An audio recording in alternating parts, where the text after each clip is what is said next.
Namaste and welcome to the Festival of Bharat. My name is Kamal Madishetty and you're tuned into Season 4 of the Festival of Bharat. We are a platform that believes in having open and frank conversations about Bharat with no holds barred. And today we have a very special guest with us, Abhinav Prakash ji. Abhinav ji is an assistant professor at SRCC Delhi University. He's a well-known columnist on various socio-political and economic issues. Namaste Abhinav ji and welcome to the Festival of Bharat. Namaste, Kamal, and thank you for having me here. Thank you so much for joining us, Abhinav ji. Abhinav ji, I want to begin by asking you about probably the most burning policy question in front of the country right now, and that is the farm reform bills. And there is so much we could discuss there, including both the politics and economics of it. But I want to begin by asking you about the origin of things like the APMCs, the Essential Commodities Act, etc. How did all of these different frameworks and structures come into being? And why do we need to reform them? Yeah, but that's a very interesting question, Kamal. See, if you want to understand what is happening, we have to first understand that what has been the food policy of India. So after independence, the objectives of Indian food policy was basically to ensure, first of all, the food security. Because remember, after 200 years of the British rule, India's food security was completely destroyed. One way to look at the British rule or the colonial rule is that there were 200 years of famine and hunger and mass starvation. So our first priority was to build food security so that we have enough food grains available in India that we do not have famines. Second was to ensure that the farmers get enough income from their farming activities because that was the core of the India's economy at that time, and we really wanted our farmers to have high income because so they can drive up the Indian economic growth rate. And the third was that people or the masses get access to the food grains at a cheaper rate. Now, these three objectives are very good in themselves, but there's a problem.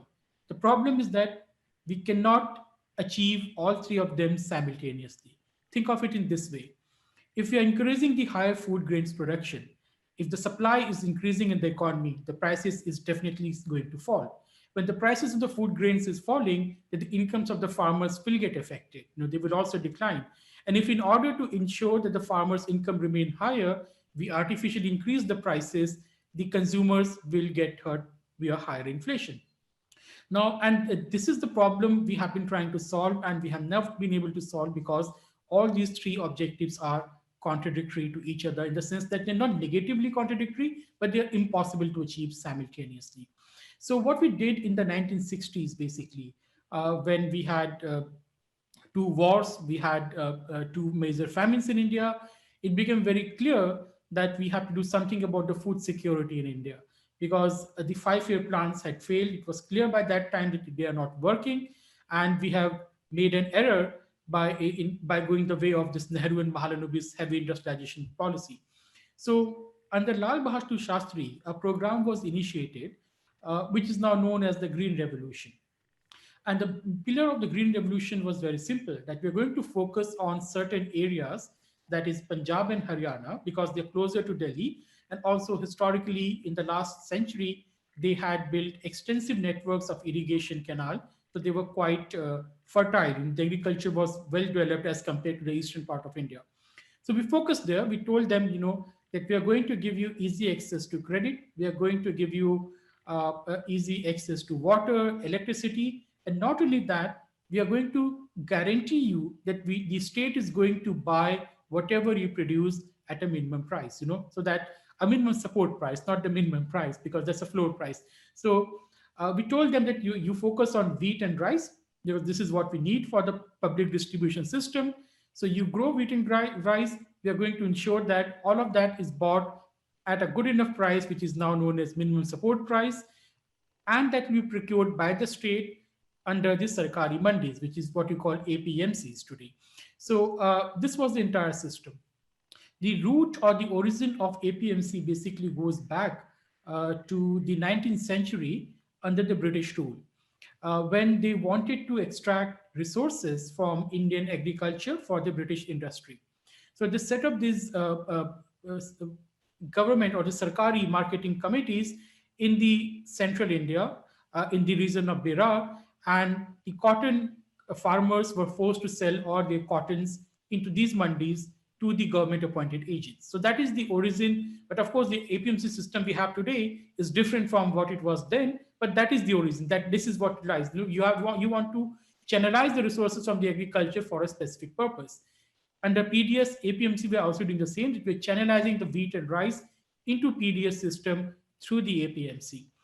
The origin of price control is much more sinister. So we all know Alauddin Khilji. And Alauddin Khilji basically instituted the policy of price control over the food grains because he wanted to make sure that the Turkish settlers in India, so by that time, Turkish invasion had happened in India, and you had these garrison towns being established throughout the northern India because the Delhi Sultanate or the Sultanate period was simply the military occupation of the northern India. So he wanted to make sure that the urban population, because most of the Hindus were displaced, old towns were destroyed, new garrison towns were being established, and they get access to cheap grain because the nature of the Delhi Sultanate was it was a Turkish state, right? That it was a racist state. So they wanted to make sure that the food grain and the other daily commodities are available to the urban population and the army at a cheap price. So he instituted this very brutal price control, which basically destroyed the peasantry, which was mostly Hindu. And that there was also a political motive that you destroy the native population so that they cannot rebel and they cannot pose resistance to you. And since then, this kind of price control in one form or the other has continued. So Alauddin Khilji was an extreme case, right? But this price control did continue, this idea did continue. And but the root of the modern price control, which is what you call the Essential Commodities Act, goes to the World War. So in the World War II, basically there was a shortage of food grain and also of the other essential commodities. So British government came up with this law that we have to regulate the prices of these commodities, and so that the evil Hindu businessman do not hoard the food grains or so. So and even after independence, we continued with that because remember after independence also our condition was really bad in the terms of food security. There's huge scarcity. India has come out of a bloody partition. We had lost a major portion of our fertile agricultural land to Pakistan, which is the western Punjab. So we did not want to take any chances, so we had that price control. But the problem is that both the APMC and the Essential Commodities Act, they have their origin in something negative. And something which has its origin in negative cannot work or cannot give you positive result, even though you repackage it and restructure it. So this is what we have been doing since the 1960s. And the result was, in short term, it was good because the food grains production actually boomed because farmers were incentivized and they were producing wheat and grain.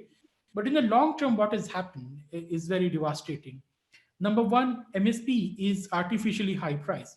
So you are basically distorting the market prices. And remember, the prices in the economy are signals. They signal resource allocation. So if you distort the prices, you are distorting the resource allocation, which will have second order effect, third order effect on the economy, which might be very negative. And this is what has happened in Punjab and Haryana, that the cropping pattern has completely changed. The biodiversity of Punjab has been destroyed because everyone is growing wheat and rice because there is an artificially high MSP on that. And Punjab and this part of the India is basically water scarce region. People don't realize it. It's an arid region, and it's not meant for rice cultivation. But the Punjab farmers are growing basmati rice as well, which is very water intensive crop. So what is happening in Punjab that the water tables have been destroyed, fertility is declining. In fact, the condition is so bad that within next 20, 30 years, Punjab might be facing widespread drought.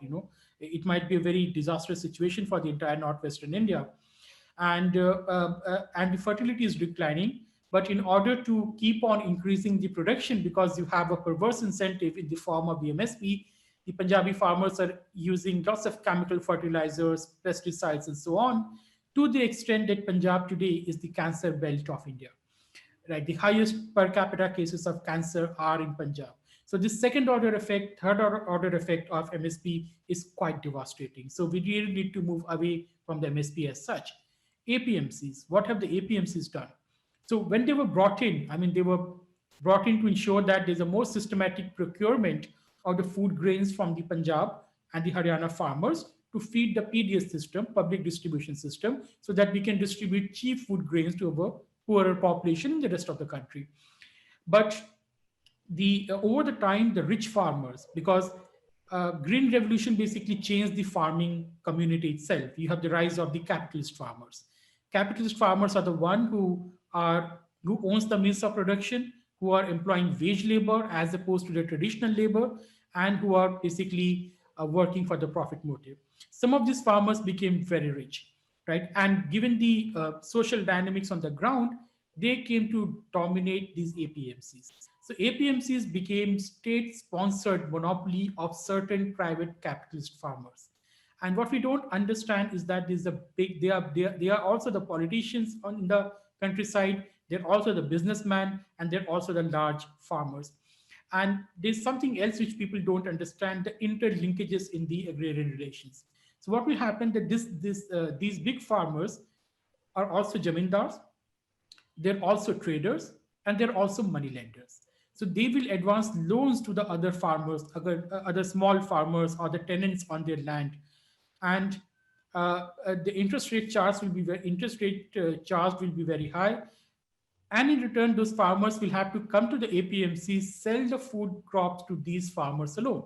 They have no freedom. So this was kind of a same system of usury coming back in the system, ironically sponsored by the state sponsored monopoly. So now when the government is trying to move away from it, in the sense they're not abolishing APMCs or the MSP, they're simply saying, well, we allow the farmers to go anywhere, and we also allow the private sector to come and buy from them directly. No need to come to the APMC. If they want to buy it from their farms itself, good enough. And these vested interests who have been benefiting from this system so far, and who also control the unions because they control the local politics, so they are up in arms against this thing. And that is why you see they're not willing to debate the farm laws. They're not going to go clause by clause. They're not interested even in the Supreme Court appointed committee. They just want a repeal of the law because it has nothing to do with the provisions of the laws themselves, which are in fact very good. It has to do with the wider political economy, as they feel threatened that their social and economic and political position might decline in the coming years. Thank you so much, Abhinavji. I think that was a very comprehensive account, both how these things evolved and also where we stand today. I think, like on the point that about Punjab actually suffering from so many cancer patients, I believe there's also a train which is called Cancer Express or something like that. Yes, it goes from Bhatinda to some place. Yes, yeah. Abhinavji, I think the economic logic of the reforms in the agriculture sector is actually so sound at the end of the day. But what we see in the politics of it is it's completely opposite. For example, I mean, various political parties had in some form or the other, they had supported this previously. They had these things in their manifestos. Yet what we are seeing now is that they have gone back on their own sort of positions on this. So I just want to understand what explains, I mean, this kind of hypocrisy. Well, I think that is the nature of Indian politics. So when any party is in opposition, they oppose the same thing, and when they're in power, they do the same thing. So that's simple, opportunistic politics. But there are two more factors involved here. Number one is that the opposition parties in India have realized that they are unable to fight the Modi-led BJP in a direct political contest, because somehow the Modi-led BJP is outsmarting them on every political issue, and they are unable to defeat the BJP in the election in a comprehensive manner. So there are victories here and there in certain states, but they are unable to roll back the march of the BJP. So what they're trying to do is that they're trying to piggy ride on the, let's say, the farmers' protest or the students' protest or different kinds of protests, giving them a more radical edge, pushing them towards the more extreme position, in the hope that these protests will tire the BJP down. So You want to drag the government down into those street fights so that in the long run, the government gets delegitimized and they can have a political comeback. Other point is, you have this infiltration of certain radical elements as well. There's no running away from that. So after the Chitambram started the Operation Green Hunt, hunting down the Maoists and the the Naxals changed their strategy. So old Naxal strategy was that you surround the cities, you control the countryside, you surround the cities, and the cities would fall. The old Maoist strategy. But they have realized that that is not working. It has been so many decades, they have been waging war against India since independence, and they have not succeeded. So they changed their strategy in the last decade. And an important component of the strategy was that you now have to expand in the urban areas, right? So you have to have your networks in the urban areas which can channelize the discontent, the common discontent, because there will be always some or the other issues. So there will be always some kind of issues of students, sometimes the issues of Dalits, sometimes the issues of some other community, let's say the Muslims or so on. So their idea is to build up organizational structure in the urban centers so that when these issues come up or they themselves create these issues, so you can push it to the extreme and you drag the state into the street fight. So we have seen this repeatedly. We have seen this in the case of JNU. We have seen this thing in the case of Shaheen Bagh, all these anti-CA protests. Jamia, they started with the right in the Jamia, ended with the Delhi right. And then we are seeing that in the farmers' protest. The idea is very simple. You drag the state down repeatedly into street battles so the state gets delegitimized. And then you can go for the kill. So this is, I'm not saying that these protests are the Naxal protests, don't get me wrong. I'm saying they're also infiltrating, right? They're also, and they infiltrate and then they push for the extreme maximalist position. So given left on their own, these protests will come to some negotiated agreement with the government. But once you have radical elements infiltrating, they will make sure that the agreement becomes more and more elusive. And the third point is also very important, Kamal, is that the distribution of the political power in India favors the villages. So the distribution of the seats in the parliament and the legislature is much higher in the villages than that is warranted by the demographics. And why is that happening? Because our census data are all wrong, right? So the way they define the urban and rural areas is not really a good parameter anymore. So what we are doing is that we are underestimating the urban population, we are overestimating the rural population. Many studies show that the urban population might be as high as 60%, right? So because our data is not capturing the massive rural-urban migration, there are classification errors. So you go in Delhi, I mean, you have lived in Delhi, Kamal, so you know you have this Bear Sarai, Katwadia Sarai, and whatnot Sarai, which are classified not as urban areas or semi-urban areas, which is a fraud because they're in the middle of the cities. They're as urban as the colony next door.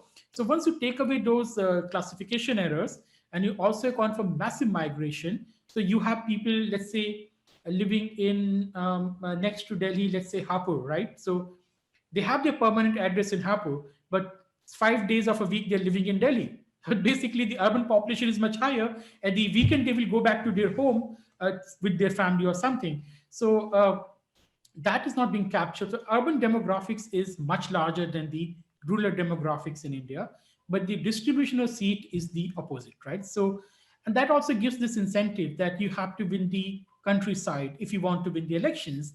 And once you have that, who is the dominant section in the villages? Is the farmers.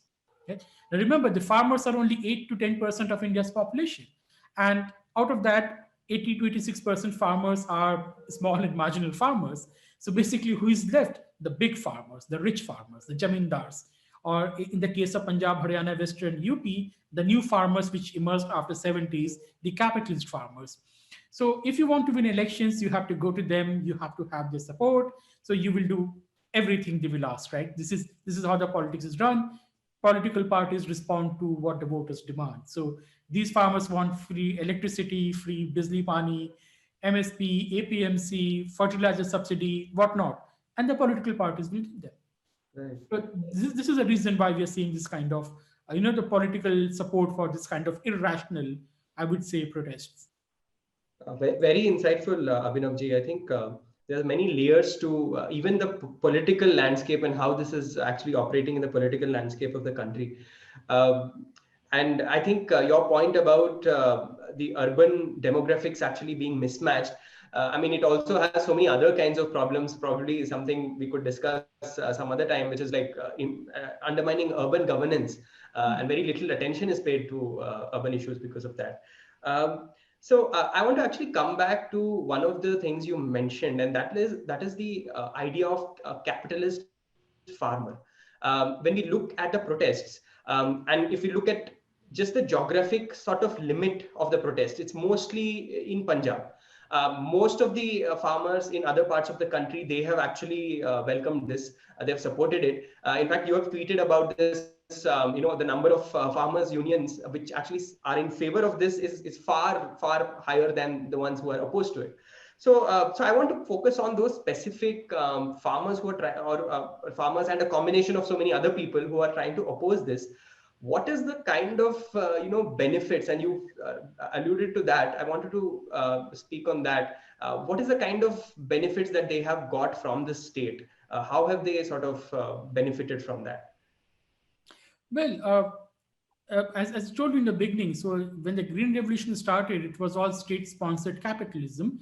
So free, electricity, free water, subsidized credit, and assured purchase of the crops at the guaranteed price. And that has basically, and FCI procurement. So the government has been procuring from those reasons heavily, because you have to procure somewhere, and those were the areas which were the focus of the Green Revolution. So their prosperity depends to a great extent to this, the existence and the continuation of the present system. And this is what has been happening. So these farmers who are protesting, they're simply scared. A lot of them are really scared. So the union leaders which have some other agenda, but the masses, they are scared about the future, because they somehow think, if this system goes, what new system will come, and which is a legitimate concern. That's not something we can say, well, you are being paranoid, because they say, well, we don't know any other system, we don't know any other lifestyle. For decades this has been continuing, and there's lots of misinformation and propaganda as well, Kamal, that your lands will be taken away, and you will not get prices for your crops and so on. So they are protesting because they are scared, and also because they're so used to the present system of state patronage and the state support, that they really don't want to jump into a new word, the brave new word. So they're not ready for that. I think that is at the root of this mass participation in the protest. But the people who are going to benefit if the farm laws are repealed are the same old small section of the rich farmers and the unions, right? So it's not even in the benefit of the majority of the farmers of the Punjab. So what should the government be doing, in my opinion, is to move away from the MSP in the long run. So you cannot repeal MSP as of now, but you should be able to explain to the farmers that, look, we cannot continue with this MSP. We cannot continue with giving distorted prices on certain crops, which is having so many negative impacts now. We want to replace that with a direct income support, right? So we have PM Kisan Yojana, an excellent Yojana started by the Prime Minister Modi. So you can expand it. It's currently 6,000 per year. Perhaps slowly you can expand it to 16,000, 26,000, depending upon what is the capacity of the state, so that you are able to maintain the incomes of the farmer, at the same time taking away this distorted price support and subsidies to the farmers. So I think that is a political process that will take long time, and that will require immense effort on the ground to convince the farmers and also to counter the propaganda and the misinformation. Right. Very interesting, Abhinavji. I think when we look at also some of the other issues around these bills, and as well as the protests around it, one issue or one perspective that is sort of missing from the public discourse is the Dalit perspective about these farm bills. So I actually wanted to understand from you, what does it mean for Dalits when you look at the political economy of these issues? What is the Dalit perspective on these issues?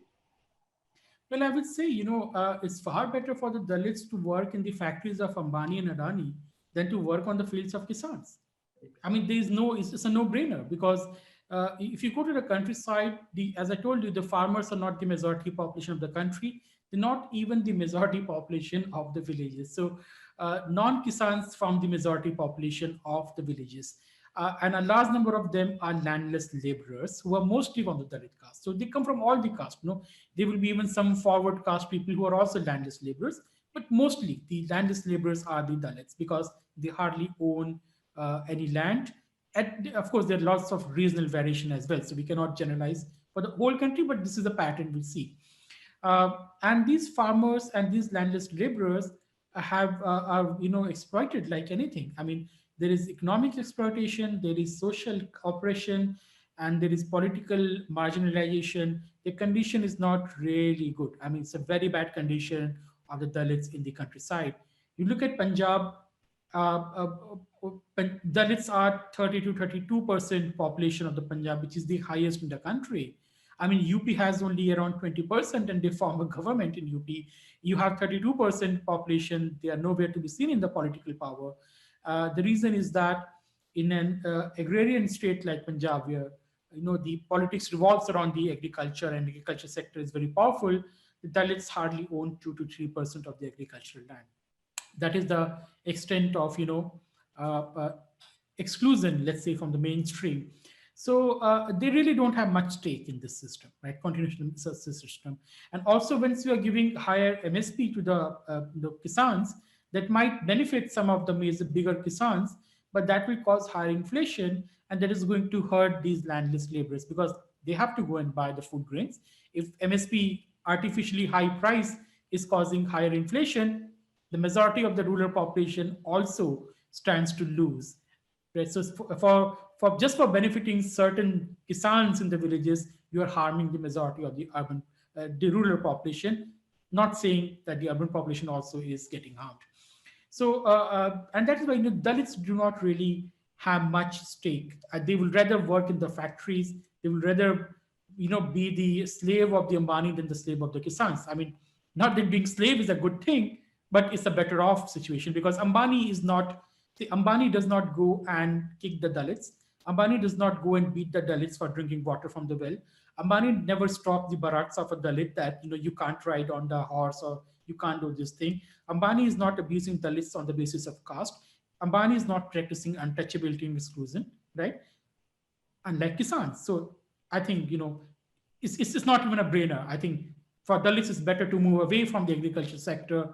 It's better for them to leave the villages and move to the cities and the industrial sectors. Right. Thank you so much for sharing that perspective, Abhinavji. I think it's much needed, and I see it's completely missing in the public discourse. If I could actually stay on that point, and probably look at the bigger picture, which is Dalits and Hindutva politics. You've spoken about this before, but I wanted to actually understand from you when you look at Dalits in the larger sort of framework of Hindutva politics. How is that relationship? Can you tell us about that, especially in terms of industrialization, in terms of mobility, in terms of various sort of aspects of life, social life, economic life? Could you throw some light on that? Well, see, what is Hindutva? Hindutva is basically an ideology which emerged in the last century, basically trying to answer the challenge thrown by the colonialism that is India a nation and our Hindus are a group of people, right? So they basically questioned your fundamental existence because they're looking from the Eurocentric lens and saying that is India even a nation? What kind of nation you are? You a Tamil, Gujarati, or are you a Dalit, or you are a Brahmin, or you are a Jat, or you're a Gujar? What exactly you people are? And second, they question what is Hindu? Are you people are even a religious community or not? So Hindutva emerged as a counter to that, is basically arguing that, well, these people are one. India is a one nation. And it was Hindutva at its core is an anti-imperialist ideology, right? It is answering the Western imperialism. It is countering the resurgent Islamic imperialism as well. So Hindutva is, many people say that, well, Hindutva is politics. Hindutva is not Hinduism. I say Hindutva is the political response of the Hindu society to the political Islam and the Western imperialism. And Hindutva seeks to transcend the divisions of caste, language, and also culture, and also other kinds of barriers and differences which Indians have. So, in that sense, Hindutva seeks to unite the people as a community. It's not a homogenizing force, right? So, if you look at the Hindutva, it's not saying that the local variations or diversity has to go. That was a phase. I mean, that was a phase in 30s and 40s when even Congress was saying that we have to become one, we have to have one national dress, one national this thing. The communists were also trying to homogenize people. So that was the trend of that time, that homogenization. But Hindutva has outgrown that long back. Hindutva no longer says Hindi, Hindu, Hindustan or something. They're very comfortable with the diversity. In fact, they see themselves as the defender of the diversity now. So when it comes to Dalits, that has been a bigger challenge. So Hindutva seeks to include them into the Dalit fold, and this is why you see Hindutva faced tremendous resistance from the social orthodoxy in the beginning. Savarkar was boycotted, right, by his own community. Many of the Hindutva leaders, many of the Hindutva people did not get success because they could not find an audience in the villages which agreed to their view of the Hindu unity, that you stop differentiating, you stop discriminating, and so on. What has happened is, in the last few decades, especially after economic reforms, you have this rise of the urban centers. You have the rise of urbanization. And once you have industrialization, once you have urbanization, what's happened that the people are now getting uprooted from their villages and their local communities. Now they have to come and live in the urban center, work in a workplace, maybe industry or a factory together. They're basically being forced to live together, right? So when they were back in their villages, they were living in different tolas, doing different jobs, practicing untouchability and whatnot. But when you are in the urban center, you have no option but to live together, right? So of course there are differences, discrimination even in the urban centers. But over the time, what happens? A common culture starts evolving. So what is happening in India over the last couple of decades is that you have the rise of a new class of Hindu castes. So people of different castes are coming, living together in colonies, in cities, and so on, and they're slowly evolving a certain commonality, right? And that is giving rise to this common religious identity as well, because once you are uprooted from your village, from let's say from UP, Bihar, Rajasthan, Madhya Pradesh, you are thrown into Delhi. What is the common link which unites you? Not your local culture, not your caste. It's just the religion, right? It's just the Durga Puja, it's just some Chhat festival. So Chhat festival is a Bihari festival, but you see in Delhi, everyone is now celebrating it slowly, right? Even the people who are not from Bihar, they also participate. But that is the emergence of a common Hindu culture.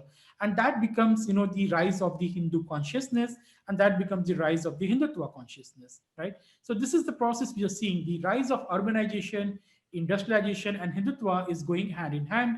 That is natural because Hindutva argues for a nation, and nation is the byproduct of urbanization and industrialization.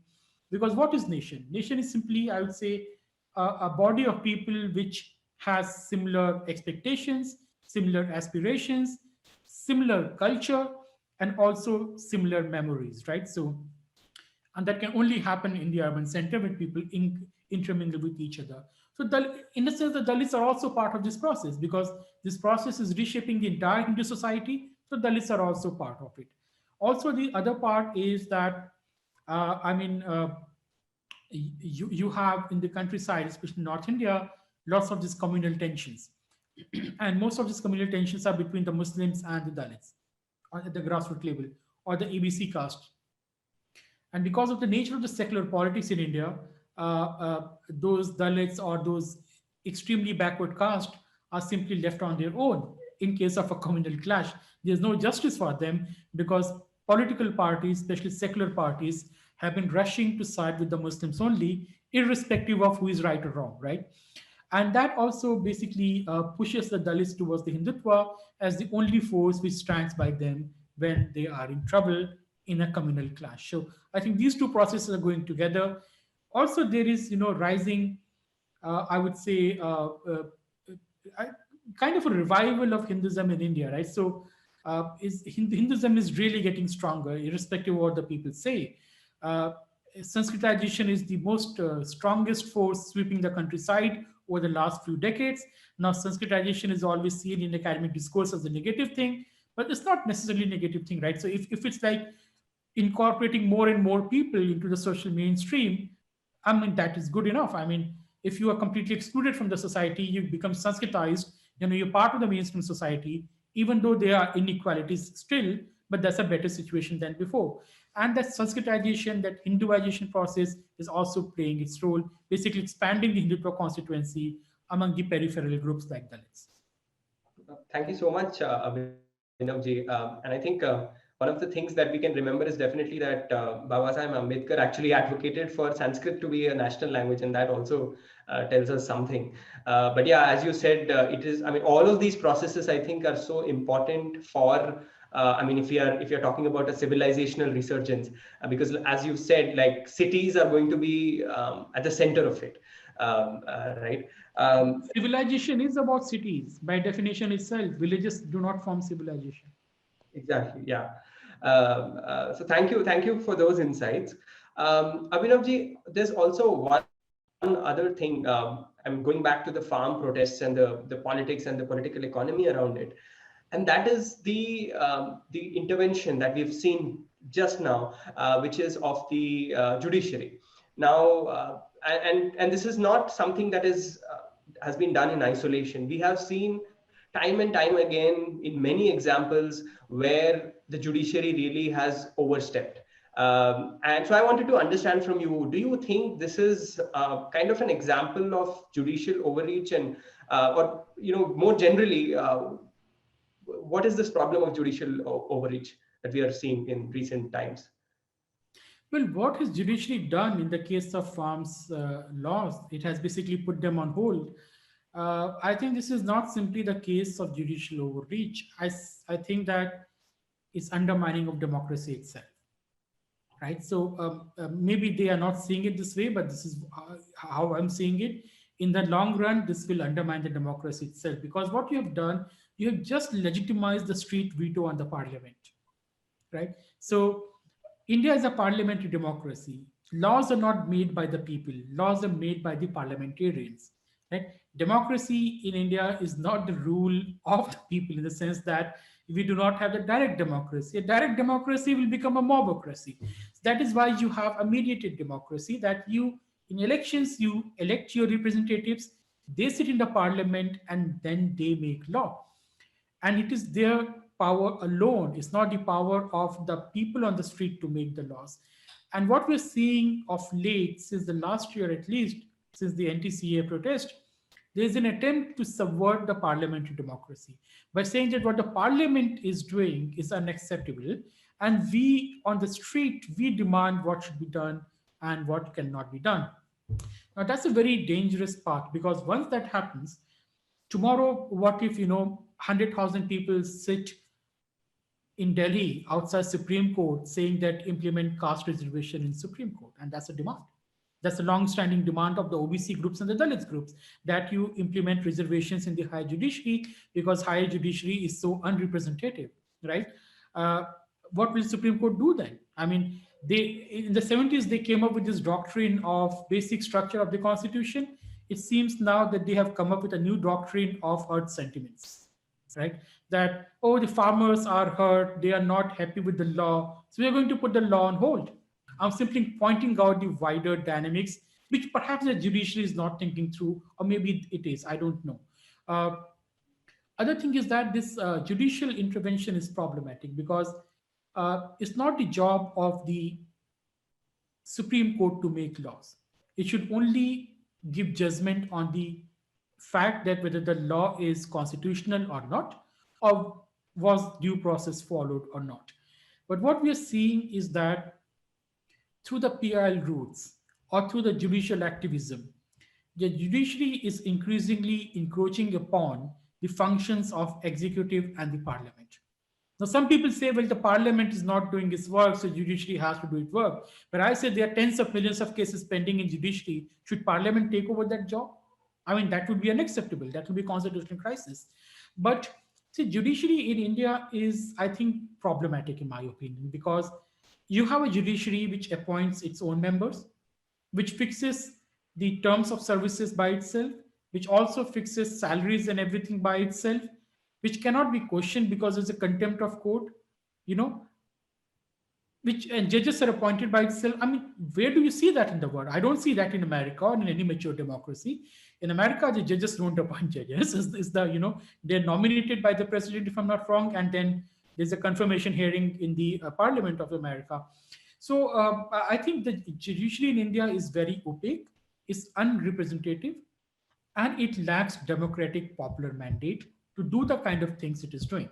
So judiciary wants to do these things. I say, let us have direct elections to the judiciary.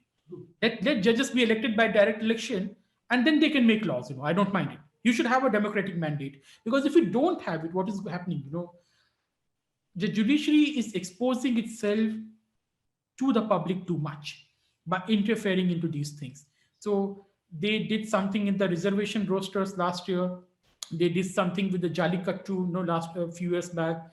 They did something with the Diwali, the ban the crackers and all those things. Yeah, you are exposing yourself to the public, and then you have to. And if you're getting into the matter of public policy, then you also have to bear the repercussions. There will be backlash against you, and we're seeing that is happening in India. The public, which never spoke against the judiciary a few years back, is now increasingly mocking judiciary, increasingly defying judiciary, increasingly, abusing judiciary. That is not good for judiciary itself.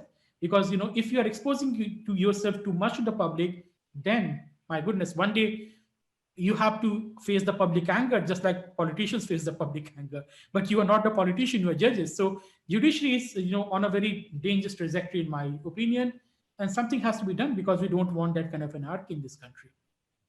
Absolutely, Abhinavji. I think there is much room for introspection on various fronts, as you said, not just in terms of also improving the efficiency, because there's so much of pending cases, but also just in terms of the turf and the territory that we are seeing judicial interventions in.